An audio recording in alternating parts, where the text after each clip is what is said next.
This is the Horse Radio Network. This is episode 160 of Horsemanship Radio, brought to you by Monty Roberts University. Horsemanship Radio is a part of the family of the Horse Radio Network, and today we have two people that do different things for both ends of the horse.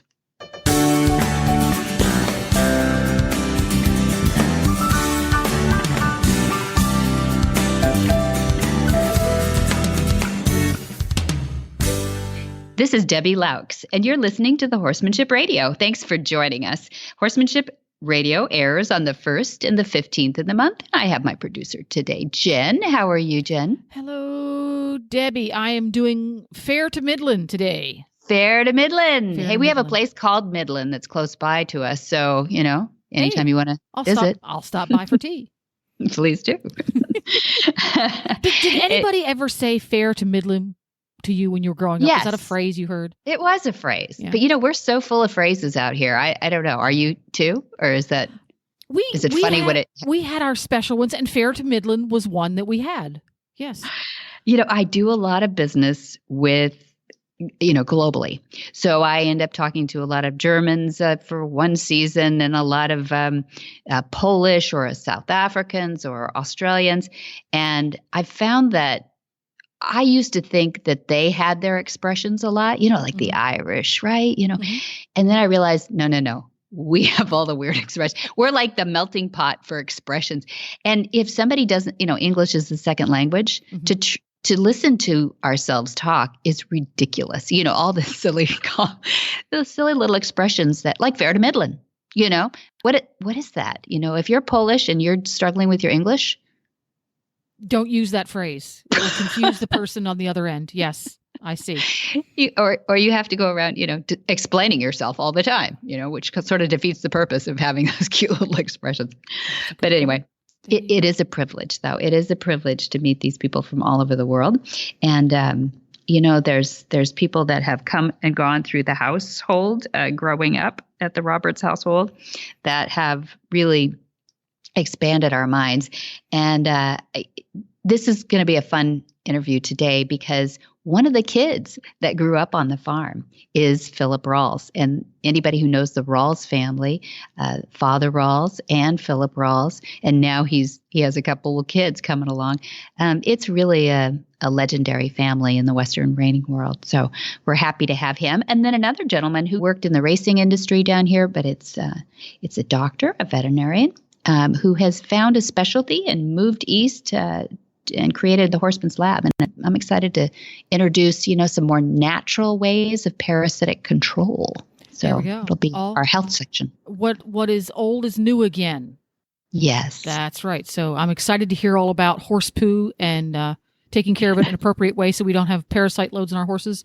And I'm really excited to hear from Phillip to hear about how he growing up on the farm there. But before we do that, we're going to hear from our title sponsor, Monty Roberts University.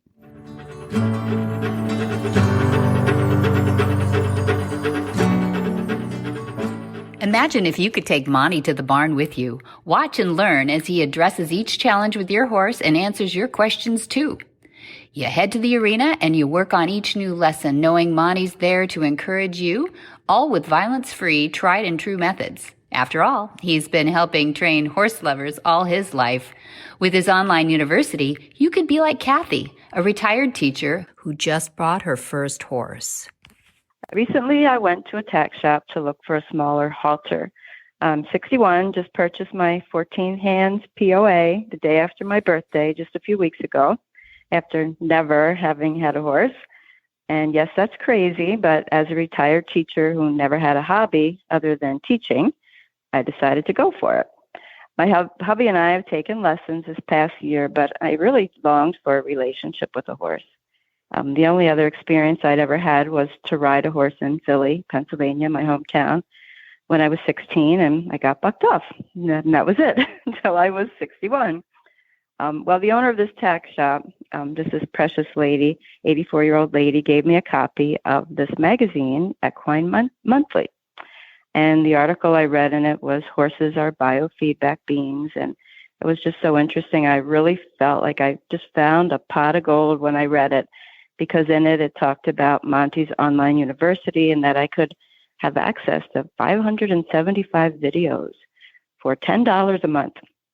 And before that, I was just searching YouTube for everything I could find. But truthfully, that's just a pain. I love that the uni videos are concise and they're in order. They have extra notes and a quiz. And I just can't thank you enough for the huge blessing of your online university. It really has changed my life, and I will never be the same. I've had my horse Jack now for 7 weeks, and thanks to the videos, I've done join up with him, and it really worked like a dream. I had to do it in an arena, but it still worked thanks to Monty's lessons and the cues and the hand signals. The ability to watch the lessons over and over on demand is incredible. So I also want to thank you so very much for making the online university affordable for this retired teacher. Thank you so much for all that you do for everyone who really wants to love a horse. Kathy.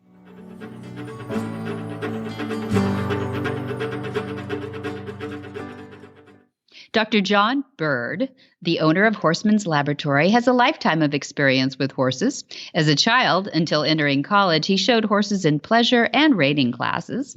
During college, Dr. Byrd developed an interest in running quarter horses that included breeding, owning, and racing in 8 states. He graduated from the University of Illinois College of Veterinary Medicine and was selected for the first large animal medical residency at the University of Florida in 1977.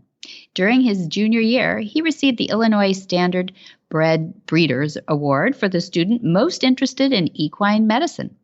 As an equine medicine practitioner in California for 13 years, Dr. Byrd served as ex officio member of the board of directors of the Pacific Coast Quarter Horse Racing Association, where he also served as the organization's official sales veterinarian. In addition, Dr. Byrd frequently officiated as veterinarian for horse shows sponsored by the management of the Orange County Fairgrounds in Costa Mesa, California. Dr. Byrd's extensive experience with horses led him to observe how a horse's health could impact performance, and out of that, Horsemen's Laboratory was established in 1993. Well, welcome, Dr. John Byrd and Monty Roberts. I'm glad to have you both on the phone. How are you? Great.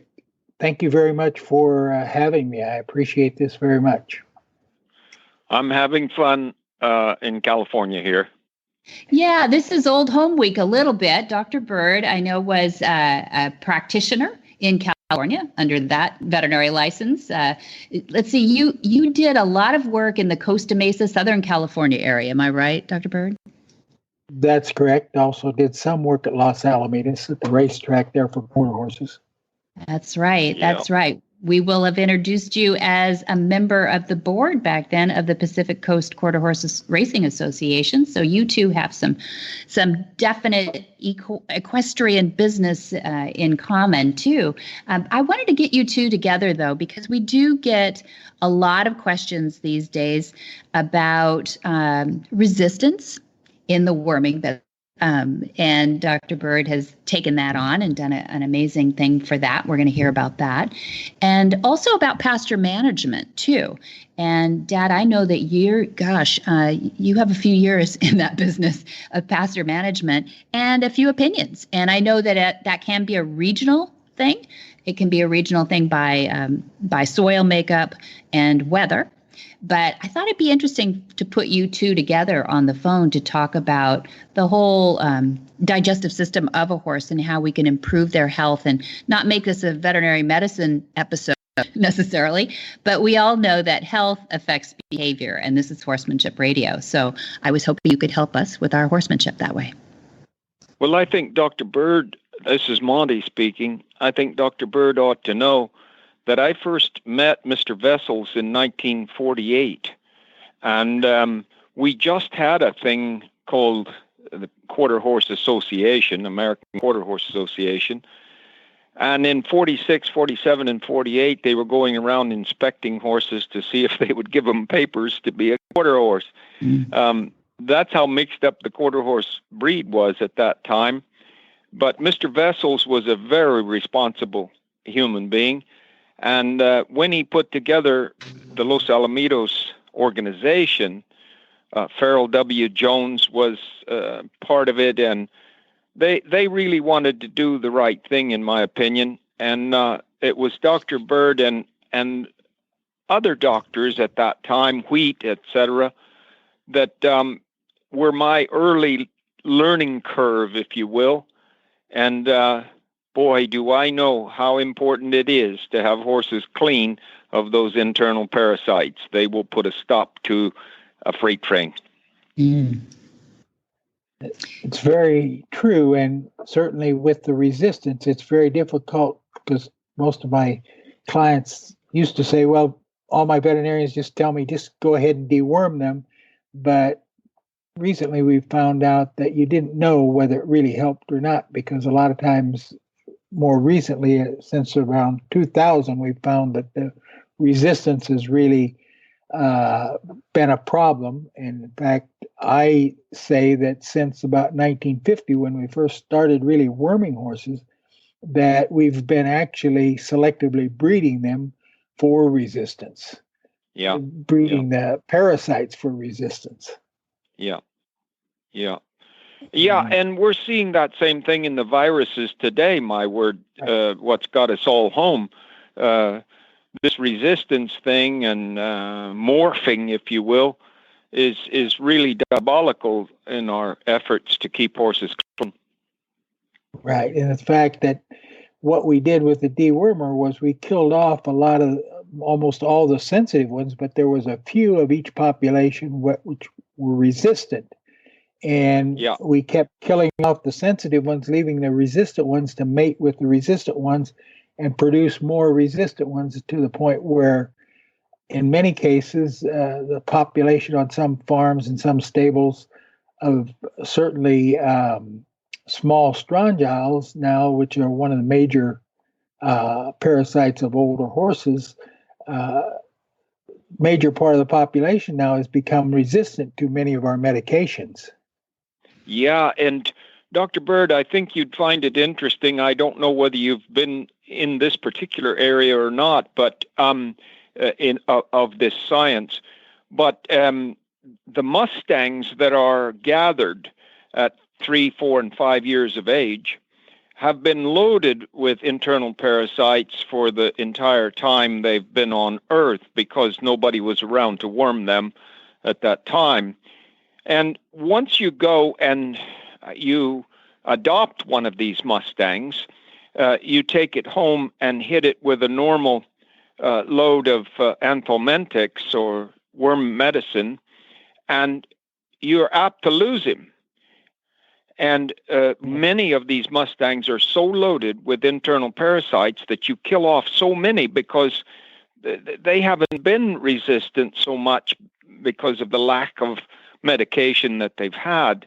And you kill off so many, the next thing you know, they're on the floor with a high temperature, and it's horrible. All my Mustangs that come through, we do 25% 4 times in about 4 months, and then we start to increase it and gradually deworm them.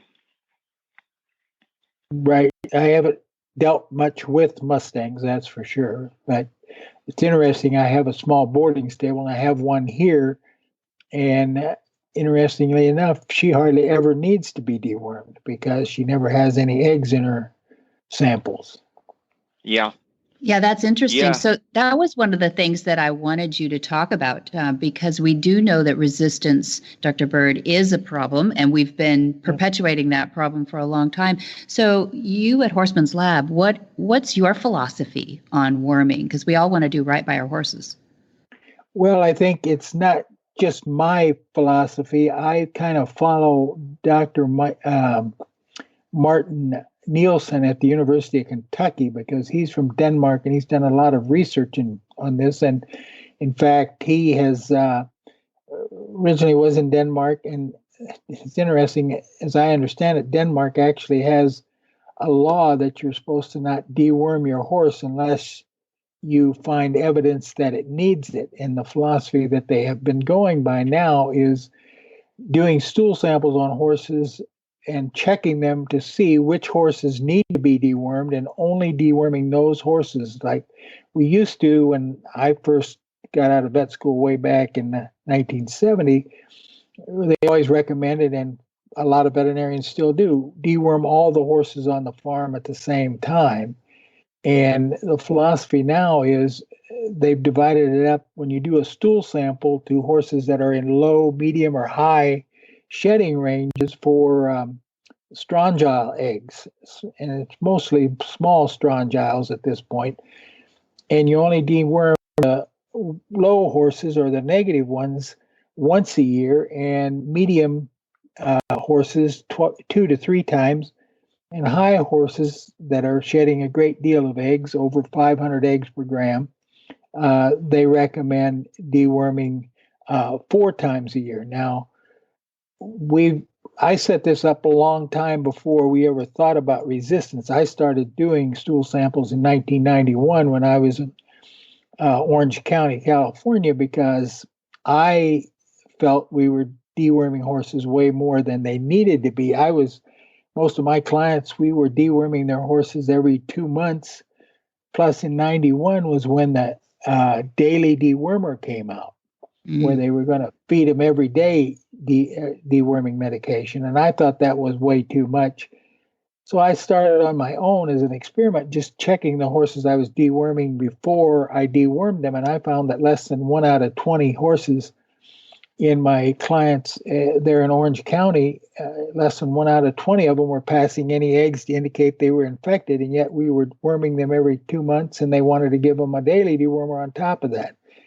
Yeah. So we started back then doing this, and I talked to a couple of doctors at the University of Kentucky that were parasitologists and asked them why nobody ever started checking horses rather than just deworming all the time. And they said, well, it just was handier just to go out once and deworm them and not worry about whether they had them or not. Right. And that's really what caused the fact that created the resistance. Was there again. With the daily dewormer, we're killing the sensitive ones every day, leaving the resistant ones to mate with each other. And that's really the medications now that have the main resistance is fenbenazoles and the parental pamates. Yeah. So your process is to get the fecal count to yes. And then adjust your wormer to that particular kind of worm? Yes, because what we have found over the time, we've done over 120,000 samples here now, and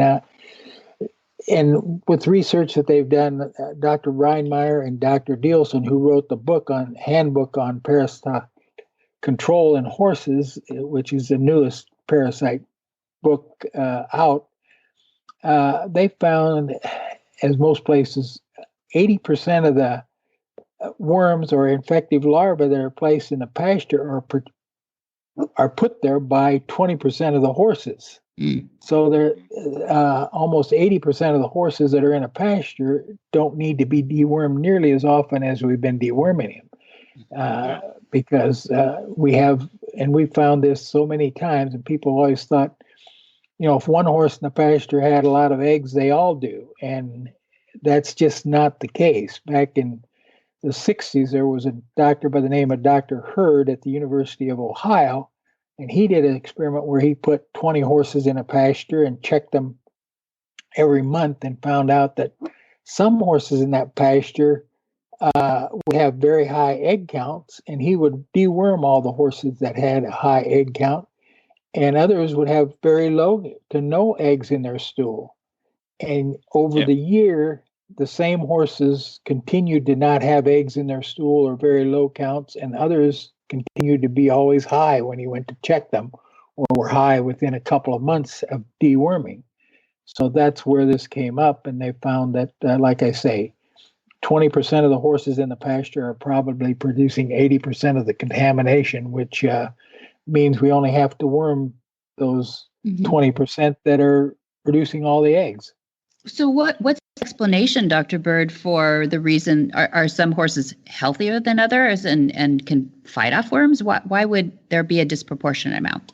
Well, it's not necessarily the health. It seems like it's their immune system. For some reason, some horses recognize the parasites as being a foreign substance and do kill them off somewhere. They don't really understand where this takes place, but the strongyles and the roundworms migrate through the body of the horse, and I'm fairly confident that the immune system somewhere along the line attacks these larvae. For instance, in foals and even weanlings, yearlings, they always have a high round worm egg count, and but as the horses get older, 2-3 years old, the egg count for roundworms really go down in them without even deworming them for the roundworms. And by the time they're 4 or 5, we hardly ever find any horses with roundworms in their system. So we know that the immune system is the only thing that really can control that, it would appear.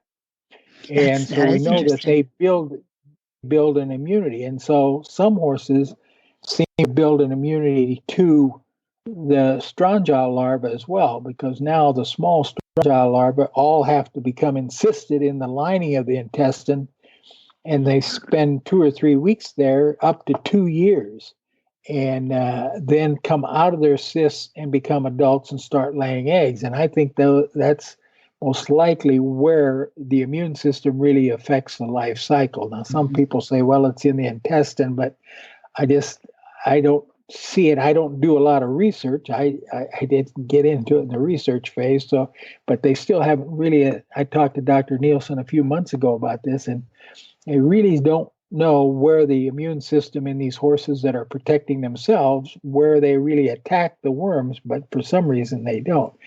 The other thing that some people feel is, if in most pastures you'll have what we call rough areas, and you'll have lawn areas where the horses pass all their stool, or the rough areas, and the grass grows up and looks good and green and everything, but most of the horses never eat that grass.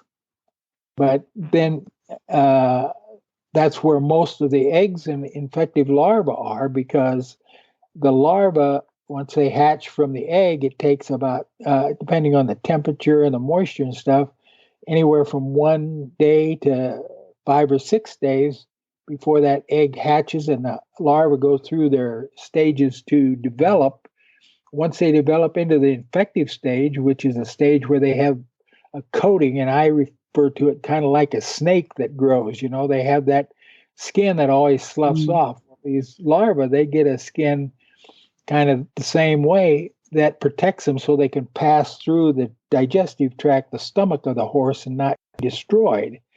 And then when they get through into the small intestine, they shed that skin and they burrow into the lining of the intestine, and that's where they live.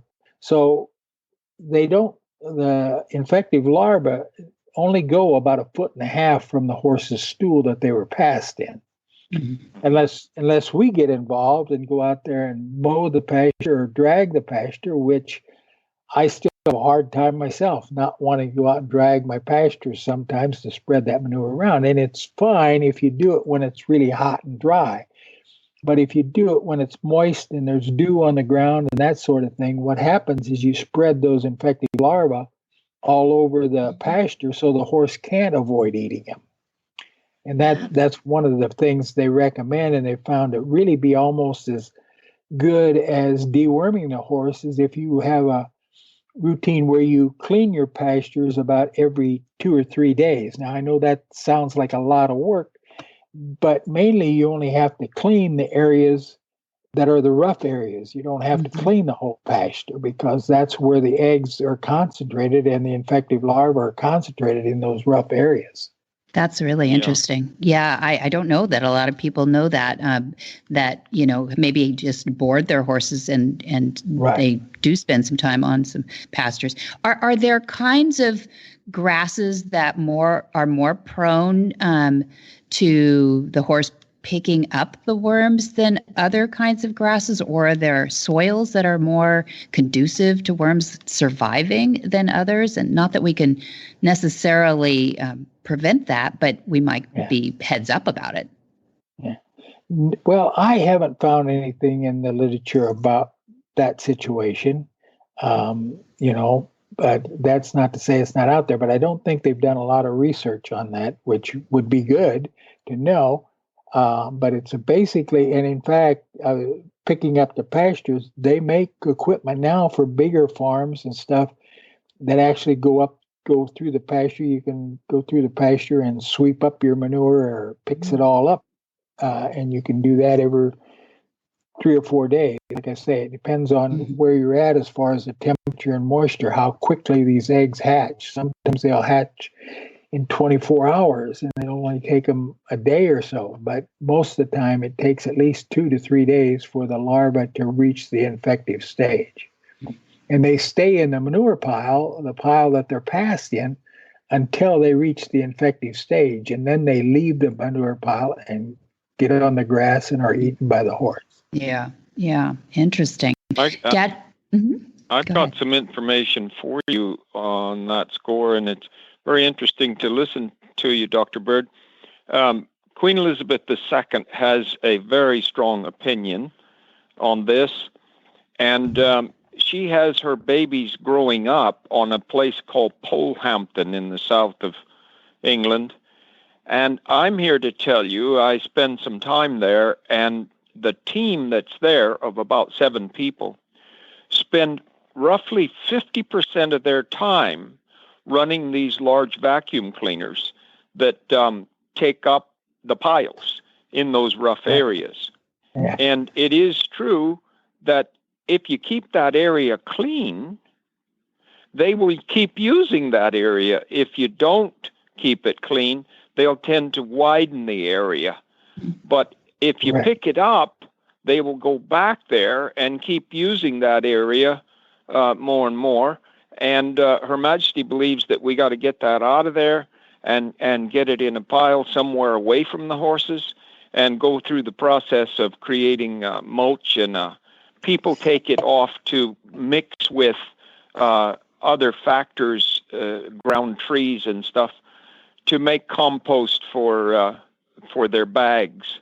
Right. And it's expensive to do it that way, but it's knowing the process that Her Majesty has decided that she wants to do as much as she can to keep the worms out of them. And then I've done a study on the species within the pastures, and I have found pretty clear evidence that the lower growing legumes are easier for the worms to process their migratory system and end up in a horde than are the tall grassy ones, which reach up and hit the sun more often. But bird's foot trefoil grows right on the ground, and it's a very good feed if it's clean. But it does provide a home for the larva, and can be a problem. Ladino clover can do the same. It's pretty low growing, and it can do the same. Alfalfa jumps up. It's a legume, but it jumps up and shows itself to the sun more and tends to reduce it. But I'm a big fan of Acaroa orchard grass. It's not too coarse, and it's not too fine, and it's not low growing. It tends to grow in a bunch up high and show itself to the sun. And it seems to me that it provides a home for the growing worms far less than the legumes do. Yeah, I think that's probably true, because they do claim that most of the infective larvae will never get up over 3 or 4 inches on the grass.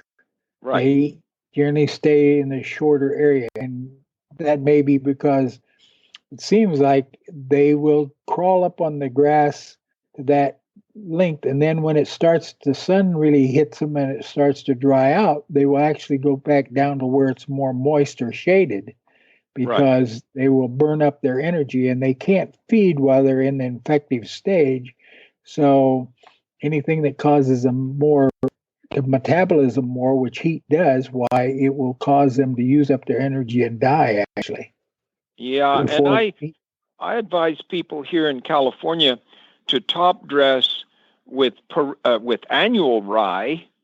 Once a year during our growing seasons, so that the annual rye just grows in 1 year and dies, but it provides high food for the horse. That is to say, elevated food off the ground, and keeps the horse from digging down into the lower reaches where the larvae seem to be far more concentrated. Yes, that would be, I think, a good idea. Fantastic. Yeah, I've had good luck with that. This is really good for people to know. I'm so glad I got you two together. This is so great. And a crazy time to actually be recording this too, because time will and history will show that this is during the time of the coronavirus. And we are still in the quarantine lockdown in California. I imagine you are too in Illinois. Is that right, Dr. Byrd? Yes. Yeah. Yes, we are. Yeah. And ivermectin comes up in the news, which you don't usually hear on ABC or CBS or NBC. But so a lot of horse people perk their ears up at hearing ivermectin in the same conversation as the coronavirus. Is there any credibility to the fact that we're going to be joining our horses in the worming process? Well, I have no knowledge of that, certainly other than what we'll see on TV, but I did kind of research a little, and I see that there's a group in Australia that are doing the research to see, and I guess, in their studies and their experiments, they found that it does seem to stop the virus from replicating in the petri dish, but I don't know that anybody's really tried it in people. But of course, ivermectin, as I understand it, is quite widely used in other countries in people for parasites, because you go to Africa, India, some of those places where people suffer from a lot of different parasites.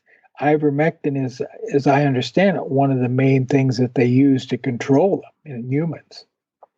But Dr. Byrd, I would ask you, since we have an audience on this phone right now that love their horses, and typically this audience cares for their horses. A lot of them are not professionals that ask a horse for their life every day, but they love their horses. And is there some way that they can read about your findings and stay posted with the things that you do and recommend? Is there some sort of publication that you do? Well, anytime we publish any articles or anything like that, they're placed on our website and on our blog, which is horsemenslab.com. There you are. And they can go there and they can see what we do and see what we offer. And they can, if they want to have their samples done, they can order them right there. We send them a little container that they pack full. Now, one thing that I will tell you that we found is interesting, because when I started this, I was concerned because everybody said you couldn't send the samples through the mail, that they would all disintegrate and be gone before they got to us. But what we found was kind of interesting. And again, I credit Dr. Nielsen because he explained this to me. When I first started, I had these people sending me samples, and some of the samples, there would be larvae that were in the solution when we started to count the eggs, and a lot of the eggs would be embryonated.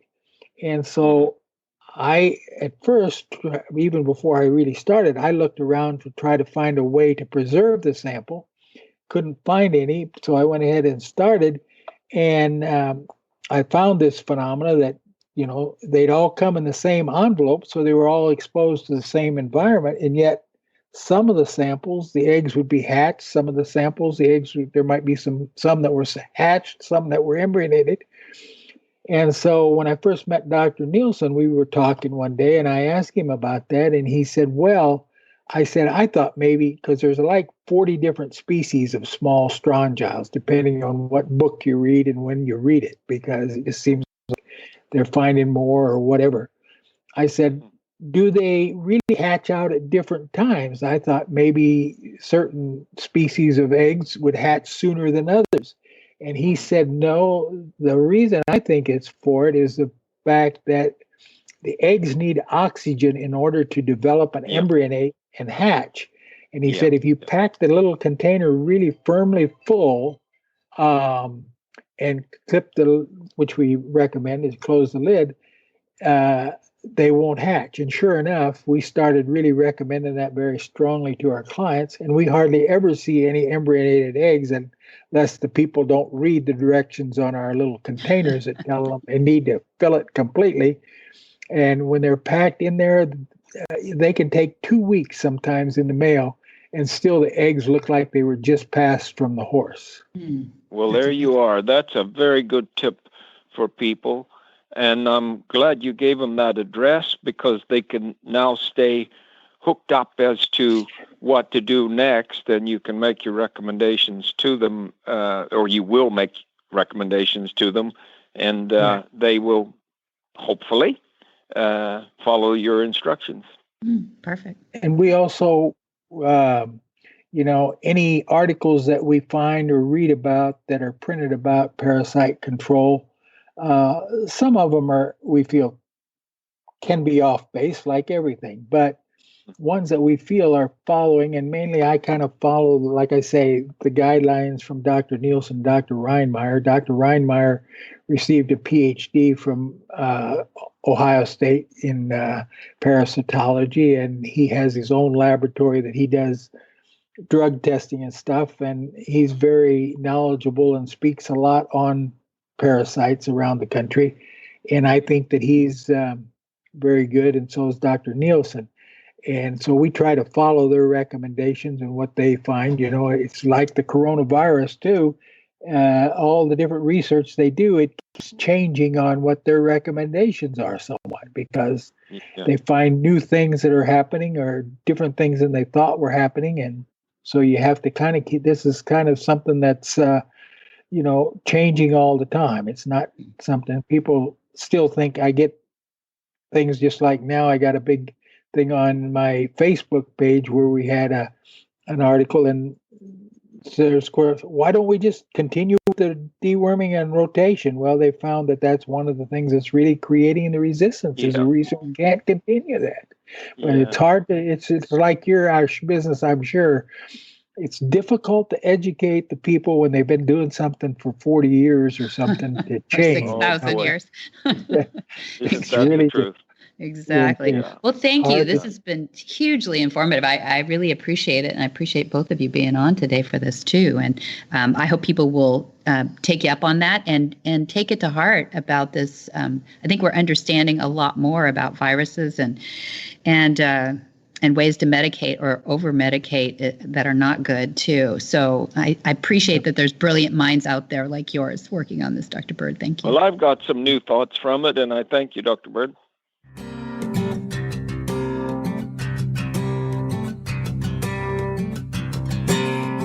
Cavallo Horse and Rider offers a wide range of innovative products that provide comfort, protection, support, and value for you and your horse. Cavallo's easy-to-use, economical, and effective hoof boots are available in 3 styles and 6 sizes to fit your horse's hooves and your riding style. Cavallo's got your back, too, with their Total Comfort System saddle pads for English, Western, and Tucker saddles. Look for Cavallo's simple, sport, and trek hoof boots and saddle pads at your local tack store, or you can visit them online at cavallo-inc.com.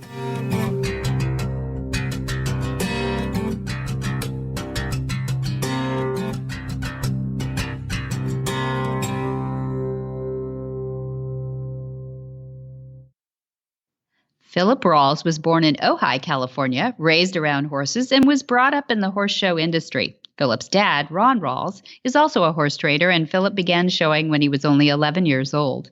He began his own training business when he was 20 years old. And in 2009 and 2011, Phillip was the National Stock Horse Open Futurity Reserve Champion.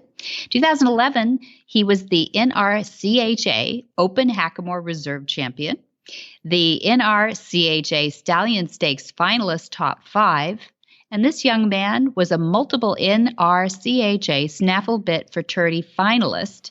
Well, welcome. I've got Phillip Ralls and Monty Roberts, generational champions, on the phone, and I'm really glad to have you both visiting. Both of you are in California, correct? Phillip? Yes, we are. Yeah. We're both in California, and yet being 60 or 70 miles apart, I haven't seen Phillip in about 3 years or something. It's, I don't make any excuses, but it seems to me like we ought to have rules where we always take a couple of months off and just live with our horses and meet our friends again. I agree. I think that's a wonderful idea. Absolutely. That's social distancing, taking this to the extremes, aren't we? Yeah. We got to get you guys back together. I think that's wonderful. I've heard that from a couple of people, is that it's been a healthy break for people with their horses, that you really can't go anywhere. You can't, compete. You can't do it. And it gives you an opportunity to think about doing something else with your horses right now. And maybe it's a time to work on some things that you don't have that much time for. I don't know, Phillip, what are you doing at home right now? Yeah, I mean, it's hard to imagine for the last, almost 15 years now. I mean, I cannot remember not being gone, 3/4 of the year showing, and so it's been really refreshing to kind of have a little bit of a break. And we've been able to do a lot more stuff around home. And I've been doing, taking these horses and being able to go out and ride outside a bunch. And my wife's family has property here outside of Shandon. And so we're able to kind of get all these colts that normally, would be getting hauled to the shows and going and getting seasoned that way, and kind of season them in different ways, and going and gathering cattle and staying outside and being able to spend a lot of good quality time on our 2-year-olds right now, which has been really fun. We've been promoting, Call Me Mitch for the last few years, and this is kind of his first 2 crops of babies. So that's been really nice to actually have all the extra time at home to be able to kind of sift through and see what we've got. And it's been really good. It's been a nice break for the family too, especially with 2 young kids, we've been hauling them up and down the road to every horse show all over the United States for the last several years. And it's been really nice to be able to, step back and just do the little things around home, which, we don't need to go to town very often. So that's nice. But we've been building gardens and doing all kinds of stuff. Awesome. We do all the stuff that you don't have time to do normally because we're home so little. Yeah, I love that you're growing a garden. That's great. I think I saw a wonderful article. I didn't get to read it all yet. I just noticed it across the wire in the Quarter Horse Journal.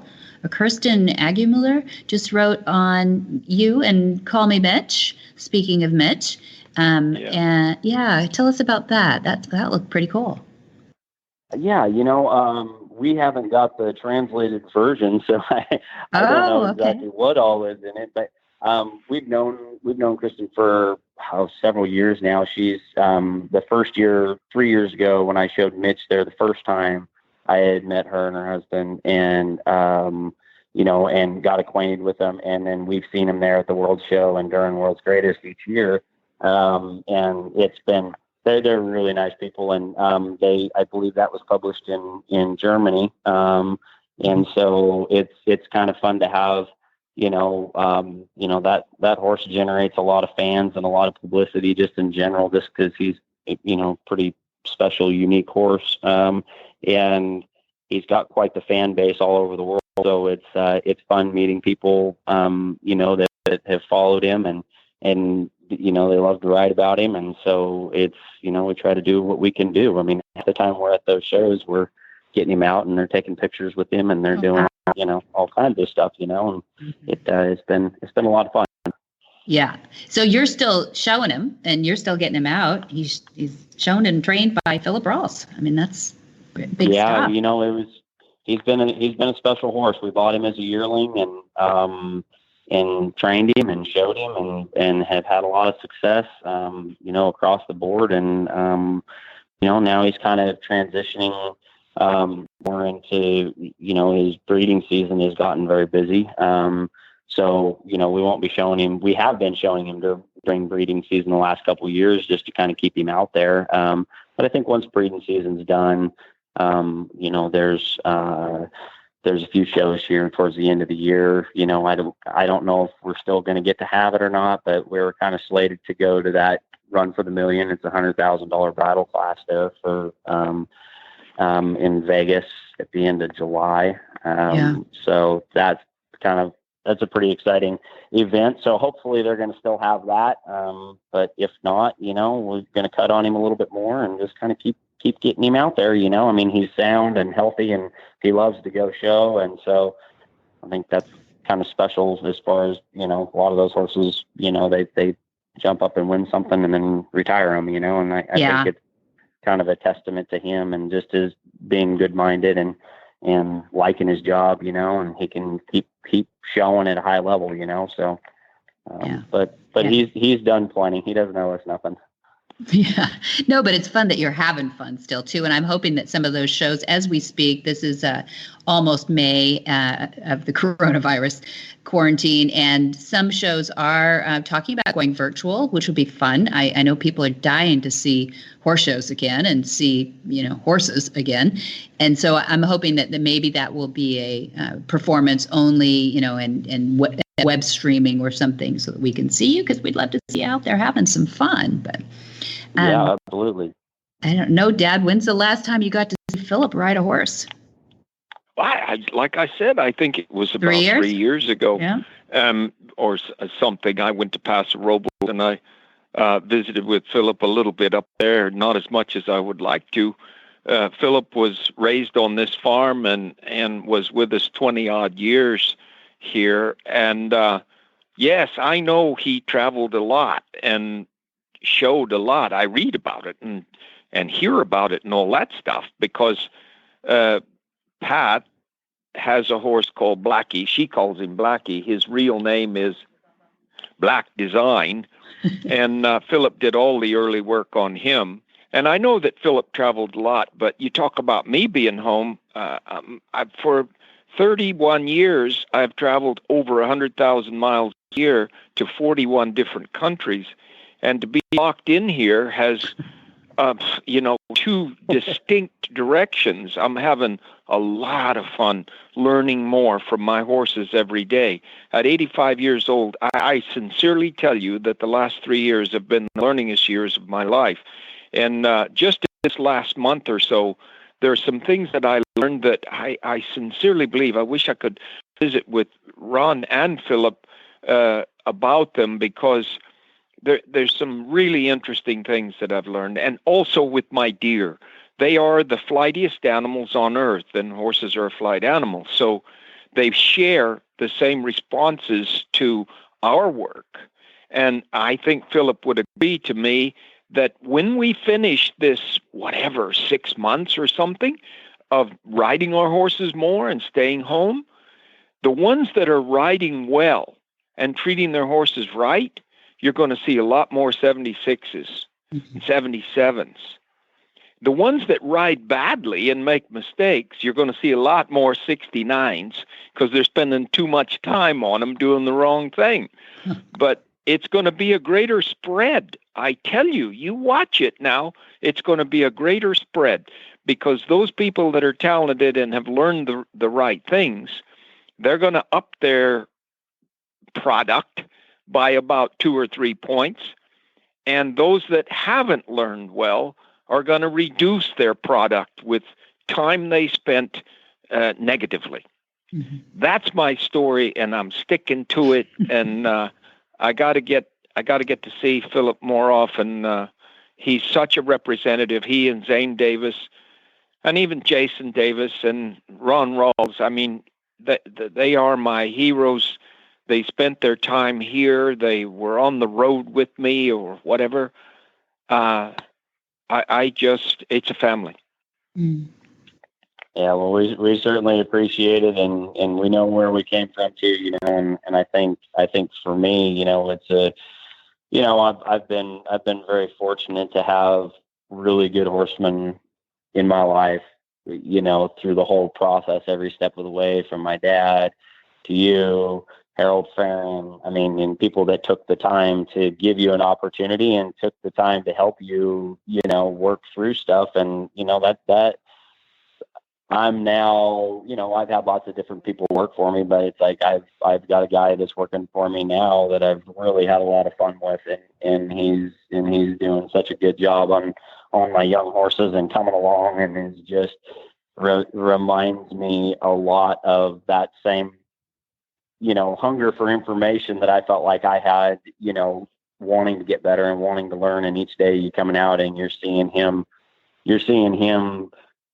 putting the work in and getting it put together and really starting to, like, these colts are responding to him really well. And he's starting to really, move these horses up in a really positive direction. And you can see him gaining confidence too, because it's not about what you're doing wrong. It's about what what you're doing right. And the information that you're getting in there that will last, forever with these colts. So, it's really important to have those doors open for you though early on, and I try to do my best to give people opportunities, even if they don't necessarily have the resume, to just give them an opportunity and let them prove themselves, and it's been rewarding for me doing that.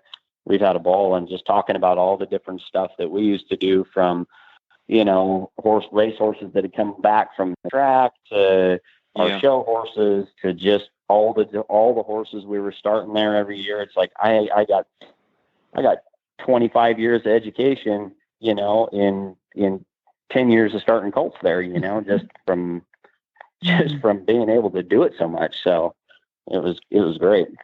Yeah, and you've got two guys looking down on you, Phillip, rooting for you and recognizing the incredible upward curve in knowing what to do with horses. And Harold Farron is right there on some cloud somewhere looking down, proud of you. Mm-hmm. And so is your uncle. Yep, absolutely. Van was such a fan of yours, and Van Snow was an outstanding, maybe one of the best equine veterinarians ever to live, and decided that he wanted to have a hobby of flying racing airplanes, and crashed and killed himself. And it was a big loss for all of us. And Ron, it's just unbelievable for him to go at 28 years of age. It's the first time I ever saw him. And he had a saddle with a cantle that came right up between his shoulder blades, center fire, and off he would go, and he could ride and get home on anything you sent him out on. But to go show one, boy, that was a long way from what Ron Ralls would do. And then look, from 28 to something like 38 or 40, he moves to win 2 or 3 world championships and almost $1 million. It's so pride making. It's a real family. Yeah, no, it's definitely big shoes to fill all the way around, and I think that, like, just teaching the next generation, which I saw a video the other day of Jason's son starting his first colt the other day. Yeah. And it amazes. Time flies. It's so fast, it doesn't seem like to be old enough yet, but, just seeing that and just remembering back, all the fun stuff that Jason and I did there and the fun projects we had, and from the Mustangs to the racehorses to all the different stuff. I mean, I find myself reminiscing all the time about all the great opportunities that we had to learn, and so it's been really good. Well, they can say what they want, Phillip, but I think that the working cow horse taught me more about what to do with racehorses than any other discipline that you can name, because you're asking a horse to want to do it, and they've got to show that they want to do it, or you don't get the 76 that you need. You get a 69, 70. And many racehorses are just doing it because they're afraid not to do it. And if the racehorse wants to do it, he will beat the horse that doesn't want to do it. Yep. Yeah. Phillip, no, that always made a lot of sense. Yeah, it does. Well, in any discipline, but you really see it in the pure racehorse because there's very little other than racing and running really fast that they do. And it's a much more complicated business in the Western reining and cow horse world. But I know at one point, I'm so glad that you decided to stay in it. There's a lot of people that second and third generation that do leave the industry, and it's a real shame because, as you say, there's this layers and layers of education that's been given to you by all these geniuses out there, these champions. And what was that pivot moment in your generation that where you decided to stay with the industry instead of, you can do a lot of things. You're a bright guy. You could have done a lot of things. I was there. I was there, Phillip. Yeah, no, I know. I mean, for me, I felt like, there was, I was working really hard to try to step up to that next level. And I felt like I was a little bit, I had a point there where, my horses were broke and, I felt like I was, showing confidently and just not really necessarily knowing how to get to the next level, and, you feel like you kind of get at that spot where you're like, man, am I just here or is there another level to this? And so you go to picking brains and you go to talking to, Monty, talking to Harold, talking to my dad, and just saying, hey, let's break it down again and, figure it out like that. I think that's the thing for me is that as always, even you go through those peaks and valleys just in general, that you're always questioning yourself. Because if you're not questioning yourself, you're not asking, you're not asking the right questions in general of like, how can I do this better? What do I need to do here? How can I improve this? And sometimes it's horsepower, but 98% of the time it's us. And you can dissect it down. And Charlotte Bernal helped me around there working on my riding and just going back to basics and working on it again. And then you start feeling the improvement come. And I remember Monty talking to me about, I think I was running and stopping a horse and he was asking me why I was leaning in my right stirrup. And I was like, I don't even know that I'm doing it, so little things where you're having trouble with it, you start breaking it down and you start seeing light at the tunnel. Like you're like, hey, well, I just need to, keep reevaluating and keep working. And that, to me, it's kind of an addiction because you keep feeling like you're getting better and you can't wait for your next horse show. You keep, when you get that little bit of gratification of teaching that horse to do it a little better. And then you go to the show and he performs for you. And like, to me, like all the hard work, you go there and you're able to actually show your horse, show him off. There's a lot of pride taken in that, and you take your and you go to the show.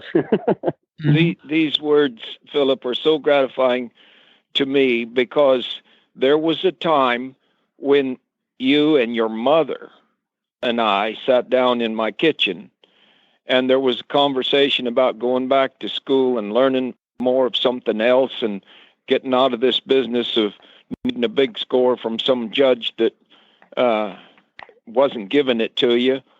And I recall so vividly that I'm all for education, and I just didn't want education to change you from your dream of winning championships. And I said, Phillip, you can't see it. I have an overall view, and you're so close. You need a point or two. You're going to be there in the hunt of the best contests on the face of this earth. And you walked out of that room, and I guess you considered it and then made a decision to stay with it. And boy, I couldn't be prouder of you for it. And I know your mother was also concerned, and sure, she wants her son to be a success wherever he goes, but I think she was in favor of you continuing this effort that you're on now. Yeah, no, I remember the conversation well, and I think a person like for me, I rode and trial and errored a lot of stuff. And then, I think your outlook on what you're doing and the pressure that you put on yourself to win something, it eats you up at times, you know what I mean? To where it's such a roller coaster. And when you're close, but you're not getting it over and over and over, you know what I mean? Sometimes you start to question whether whether you got it or not, Yeah. And so I think sometimes, like when you're in that, like it's important to have conversations like that, and then have that, like, hey, you're there, just keep grinding it out, and let's keep rolling on, and you're like, yeah, well, of course. 'Cause it's like, I couldn't get away from riding horses when I don't have to ride horses, I ride horses, because I love it. And, and like having John here and working with that, and teaching the next generation and I get a lot of fulfillment out of that as well, because you can see their excitement from them learning. And I remember me doing the same thing. And it's just like, I remember vividly, like, oh, well, I used to start colts like this. And then, I learned about driving. I took that to the next level, and then I learned about the next thing. And then I had Harold involved and, coming and helping me, and, and Charlotte, and, constant conversations, it just keeps you'll never reach the end, which I love, like, I don't feel like you ever, you never quit learning, so it's constantly challenging you every day. So, yeah.